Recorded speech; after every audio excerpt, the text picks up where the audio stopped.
Hello, and welcome to AI Market News by LM. We're diving straight into the major news that the record-breaking U.S. government shutdown has officially ended. So, it is official.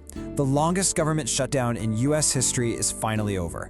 But while the lights are coming back on in federal agencies, the real economic story, well, that's just getting started. First up, let's just wrap our heads around the sheer scale of this thing. This wasn't your run-of-the-mill political gridlock. This was a record-breaking disruption. 43 days. That's the final count. It is officially the longest period the federal government has been closed in the history of the United States. Now let that sink in. During that time, around 650,000 federal employees were furloughed. That means they went without pay for over a month. That's a huge blow not just to those families, but to the entire economy. And the hit to the broader economy? Well, it's pretty substantial. As seen in the provided information, the Congressional Budget Office is projecting this will knock real GDP growth down by 1.5 percentage points for the quarter. That is a serious drag. Okay, so the government is back online, but that doesn't just magically fix everything. In fact, this whole situation has created a much deeper problem for the markets, a massive economic blind spot. So what is this lingering damage that we're talking about? It's not just about delayed services. The most significant consequence is the giant information vacuum the shutdown created. And this right here is where things get really serious. We're talking about a data blackout. Key economic reports for October, like the jobs report and critical inflation data, might not be released at all. Why? Because the data collection itself was disrupted. Some of that info could be lost forever. And this phrase from news commentary really nails the core issue. This data blackout is leaving the Federal Reserve, the people who steer our economy, effectively flying blind. Okay, so let's dive into how financial markets reacted as all this unfolded. It wasn't exactly a simple story of, yay, it's over. We actually saw a pretty big split. We saw this really interesting divergence. On one side, U.S. equity futures rallied. The NASDAQ 100 perked right up on the news.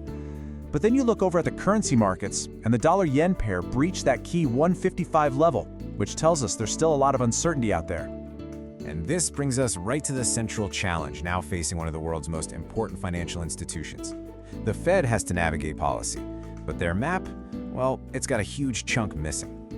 Just look at this timeline. The data collection got all messed up in October. The government reopens mid-November, and the Fed has its next big meeting to decide on interest rates in early December. That's a really tight window to make a decision without a full picture. So, this is the crucial point, right? How can the Federal Reserve possibly make a fully informed policy decision? Can they confidently set monetary policy when they're missing these vital data points? It's a huge question mark. So, this all raises the question, what should we be watching for in the coming weeks? How do we chart a course through this data fog? Okay, based on the prepared resources, the path forward really involves three things. First, we have to monitor the Bureau of Labor Statistics for any news on a release schedule. Second, we'll have to lean more on alternative private sector data for clues. And third, we just have to watch that economic calendar like a hawk. And on that last point, we should all be paying close attention to the updated economic calendar. You can find it on sites like investing.com. That's going to be our best bet to know when to expect this vital information to finally drop. And all of this leaves us with one final big thought. The market seems to be breathing a sigh of relief.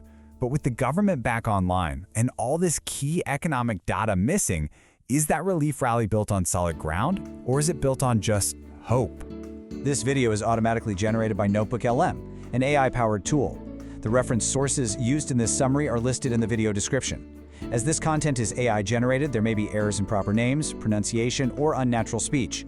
This video does not provide investment or trading advice. Please make investment decisions at your own discretion.